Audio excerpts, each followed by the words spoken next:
तुमची मुलं पालक खात नसतील तर ही रेसिपी एकदा नक्की ट्राय करून बघा, ते आवडीने खातील. इथे मी एक मीडियम साईज बटाटा आणि पालक वाफवून घेतोय. सोबतच 1 कप पोहे 5 मिनिटासाठी भिजवून घ्यायचे आहेत. आता वाफवलेली पालक मिक्सरमध्ये टाकून त्याची प्युरी बनवून घ्यायची आहे.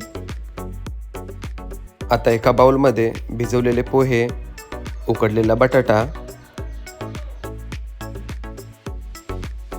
आणि आपली पालकची प्युरी ॲड करून त्यामध्ये जिरे पावडर, ऑरिगॅनो, मीठ आणि तांदळाचे पीठ घालून एकत्र मिश्रण तयार करून घ्या.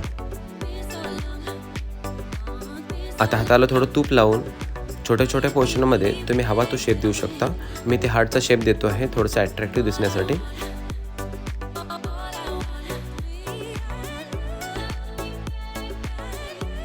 आता एका पॅनवर थोडंसं तूप लावून लो टू मिडियम फ्लेमवर दोन्ही बाजूनी सोनेरी कलर येईपर्यंत चांगलं शॅलो फ्राय करून घ्या. शॅलो फ्राय करताना हलकं हलकं तूप लावत जा.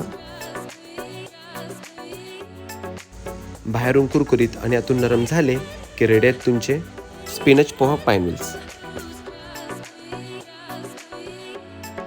एकदा नक्की ट्राय करून बघा. ही रेसिपी तुम्हाला नक्कीच आवडेल आणि मुलांनाही तितकीच आवडेल. कसं आहे, आपण मुलांना सर्व काही खायला घालू शकतो, पण त्यांना ते कसं खायला घालायचं याची ट्रिक आपल्याकडे असली पाहिजे. चला आता बघू अंशला कशी वाटते डिश. व्हिडिओ आवडला असेल तर एक लाईक नक्की करा आणि आमच्या चॅनलला सबस्क्राईब करायला विसरू नका.